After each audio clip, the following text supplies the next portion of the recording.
মাধ্যমিকের সাজেশন আছে 2024-এর, আর তোমাদের এক মাস মনে হয় বাকি নেই, তাই তো? কতদিন বাকি আছে? কবে পরীক্ষা তোমাদের বলো? ফেব্রুয়ারি 2 তারিখ। আজকে কত তারিখ? তাহলে কতদিন বাকি থাকছে বলো? তাহলে আর এক মাস।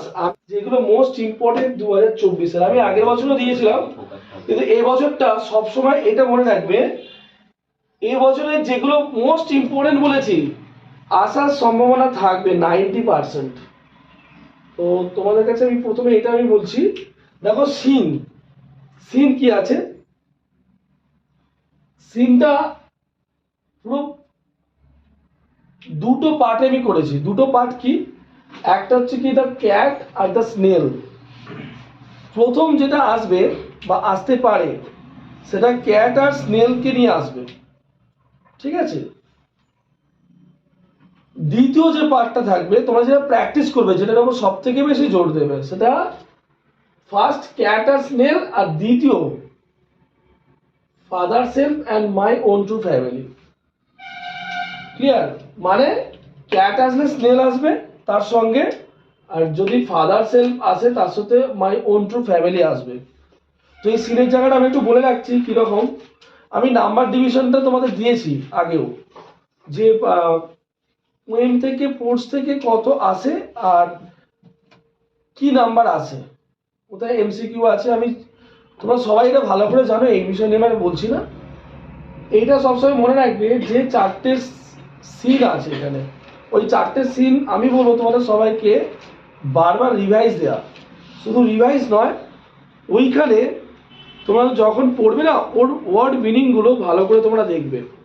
কারণ আমরা ওয়ার্ড মিনিংয়ে, যদি ওয়ার্ড মিনিং না জানি না কি প্রশ্ন আসবে, সেই প্রশ্ন উত্তরটাই আমরা পারবো না। প্রশ্নের মানেটা যদি না বুঝতে পারি আমি উত্তরটা কি করে পারবো?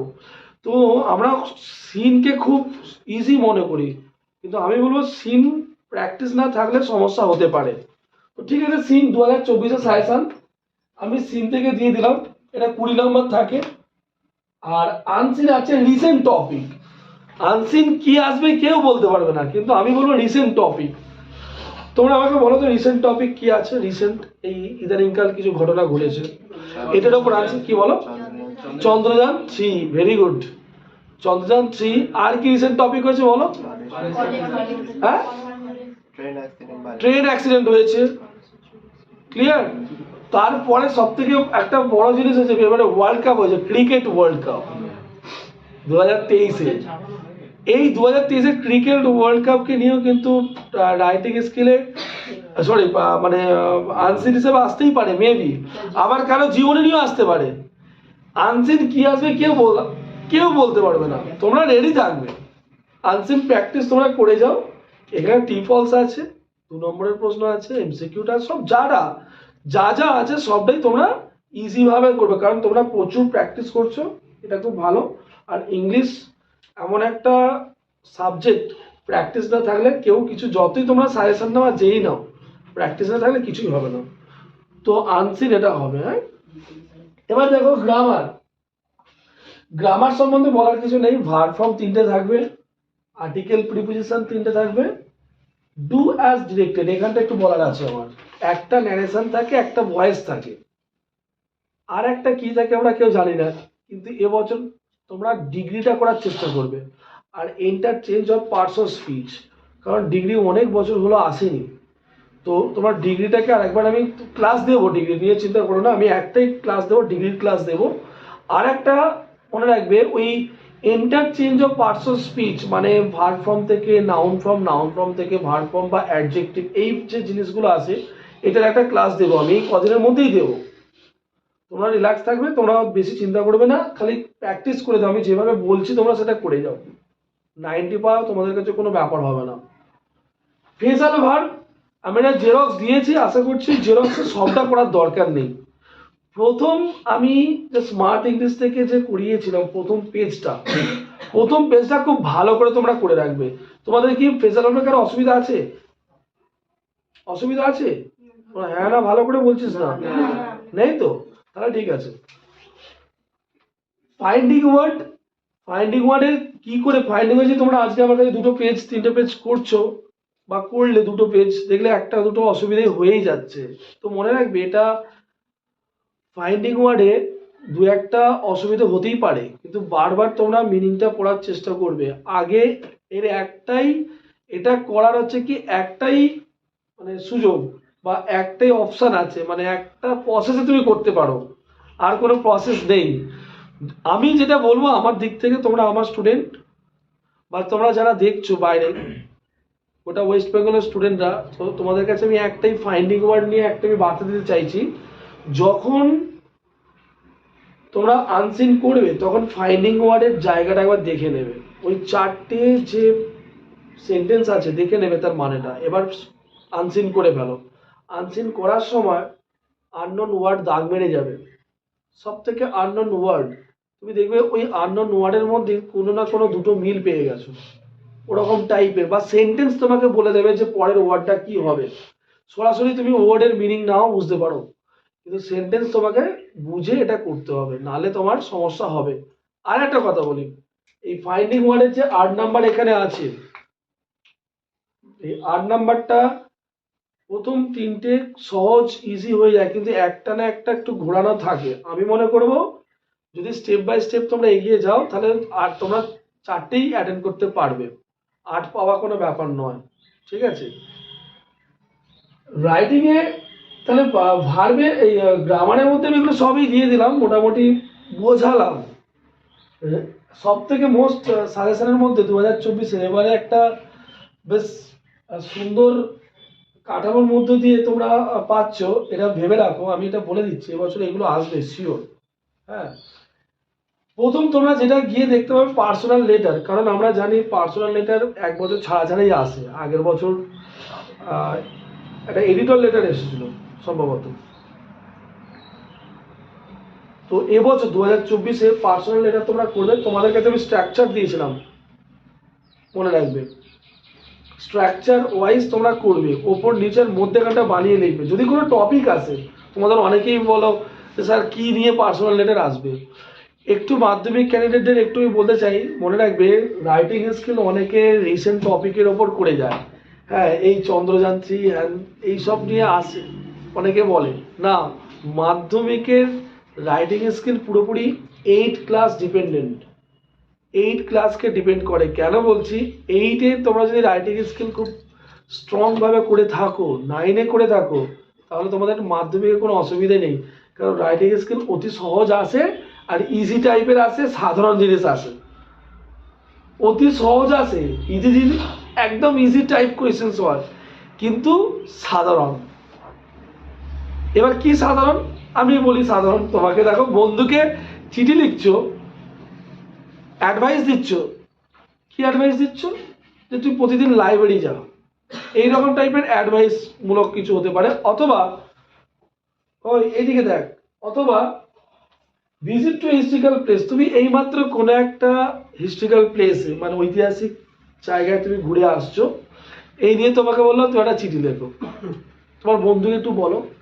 কালকে আমি একটা টপিক দিচ্ছিলাম, ভালো করে শোন, যে write a letter to your friend and হুই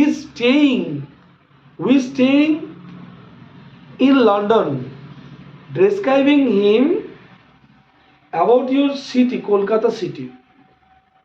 যে তোমার বন্ধু যে লন্ডনে আছে, তুমি তাকে তোমার কলকাতা সিটির বর্ণনা দিয়ে লেখো, মানে বর্ণনা দাও যে তোমার কলকাতা সিটিটা তোমার কাছে কতটা প্রিয়, সেটা তুমি ডেসক্রাইব করো তোমার বন্ধুকে।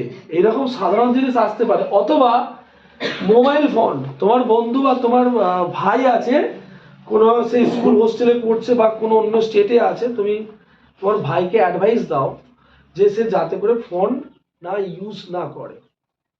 বেশি করে ফোন ইউজ করছে তুমি এটা জানতে পেরেছো তোমার ভাইয়ের কোনো হোস্টেলের প্রিন্সিপালের কাছ থেকে, তো সেই জায়গা থেকে তুমি তোমার ভাইকে অ্যাডভাইস দাও যাতে করে সে ফোন ইউজ না করে।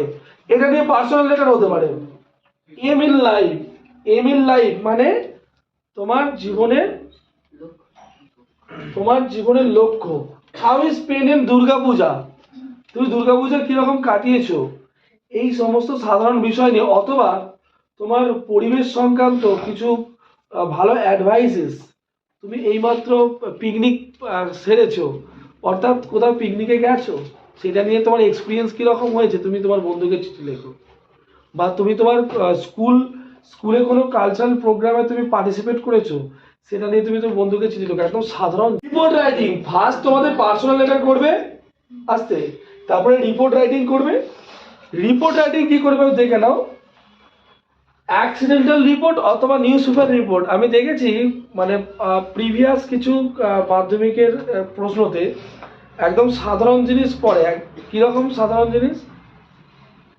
একটা হচ্ছে কি, তার পার্সে ভুলে চলে গিয়েছিল কোনো ট্যাক্সিতে, তো সেই ট্যাক্সিওয়ালা সেই পার্সটা কোনো একটা থানায় সে ফেরত দিয়েছিল। এইরকম টাইপের সাধারণ জিনিস।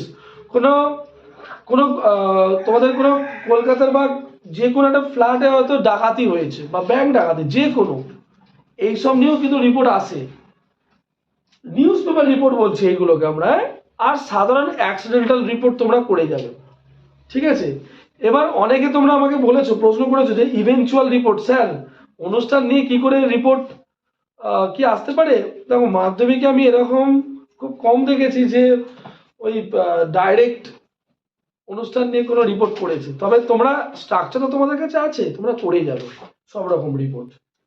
রিপোর্ট খুব খুব ইম্পর্টেন্ট, আসবেই একদম এবছর, আসবেই, আমি বলে দিচ্ছি, এটা 100% আসছে। নোটিশ রাইটিং একদম ইজি, যাই নোটিশ আছে তোমরা জানবে, তোমাদের কাছে স্ট্রাকচার আছে, স্ট্রাকচারে ফেলে নিজস্ব কিছু লিখবে সেন্টেন্স। আর রাইটিংয়ে ভালো নাম্বার পেতে গেলে সেন্টেন্স ঠিক করবে তোমরা। সেন্টেন্স না ঠিক করলে রাইটিংয়ে নাম্বার পাওয়া খুব কঠিন হবে। মানে তোমাদের সেন্টেন্স যদি ভুল করে দাও, তো সহজ সরল ভাষায় লেখো, ভালো করে লেখো। কি আসতে পারে দেখো, স্কুল ম্যাগাজিন এখানে প্রথম খুব ইম্পর্টেন্ট আছে। আর একটা কথা আমার মনে পড়বে না, তাহলে এরপরে যদি আমি বলি, ভালো করে শোনো। টেক্সট থেকে যত রাইটিং আছে সব করে নেবে। টেক্সট থেকে একটা না একটা থাকতেই পারে, মেবি। ক্লিয়ার হচ্ছে? টেক্সটের সমস্ত রাইটিং করবে, এখানে যে রাইটিংগুলো বলেছি তার সাপোর্টে করবে রাইটিং, হ্যাঁ? আর এদিকে দেখো, school magazine, health check up camp, dengue awareness camp খুব important, blood donation cum cultural programme অথবা কম্পিটিশন নিয়ে কোনো একটা রিপোর্ট নোটিশ রাইটিং করতে পারে। তোমাদের বইয়েতেও আছে, তোমাদের টেক্সট বুকেও আছে কম্পিটিশন, মিউজিক কম্পিটিশন, দেখে যাবে। হ্যাঁ, স্পোর্টস কম্পিটিশন, অ্যানুয়াল স্পোর্টস আছে, ওই দুটো তোমরা বই থেকে আগে ভালো করে করবে। হ্যাঁ, এটা হলো। আর স্টোরি রাইটিং এর কিছু বলার নেই, সাধারণ স্টোরি রাইটিং পড়ে একদম সাধারণ। হ্যাঁ, ফলস ফ্রেন্ড যেরকম রয়েছে, তারপরে এ কাইন্ড হার্টেড বয়, এবছর যেটাকে আমি তোমাদের করিয়েছি মনে আছে? হ্যাঁ, সেই বার্থডে বয়, সে মানে he got many gifts from his relatives and his friends and only his uncle gave him some money and told him to buy some toys from the market. এই যে গল্পটা ছিল আমি লিখিয়েছি, মোস্ট ইম্পর্টেন্ট গল্প, ঠিক আছে? 11এও পড়েছিল এটা। যাক, তোমরা এইরকম টাইপের গল্প আর সাধারণ গল্প করবে। আমি আমার কথা শোনো, ওই হাইফাই অন্য টাইপের গল্প আসে না মাধ্যমিকে, সাধারণ গল্পই আসে। তোমরা সাধারণভাবেই করে যাবে, প্র্যাকটিস করে যাও, তোমরা সবই জানো, অসুবিধা হবে না। আর লাস্ট স্টোরি রাইটিংয়ে পরে কেউ যদি প্রশ্ন করে আমাকে যে স্যার এরপরে কি আসতে পারে, আমি তোমাদের বলেছি প্রসেসিং রাইটিং। প্রসেসিং রাইটিং তোমরা দেখে যাবে, তোমাদের বইয়ে একটা প্রসেসিং রাইটিং আছে, সেটা বিল্ডিং কনস্ট্রাকশন, হ্যাঁ, হাউ টু মেক বিল্ডিং, এটা তোমরা দেখবে। আশা করছি তোমরা পুরো সাজেশনটা ভালো করে বুঝেছো। কারো যদি প্রশ্ন থাকে বলো, কেউ কিছু যদি কিছু বলতে চাও বলো, তোমরা কেউ কিছু বলবে? কারো প্রশ্ন নেই? কিছু কিছু প্রশ্ন নেই?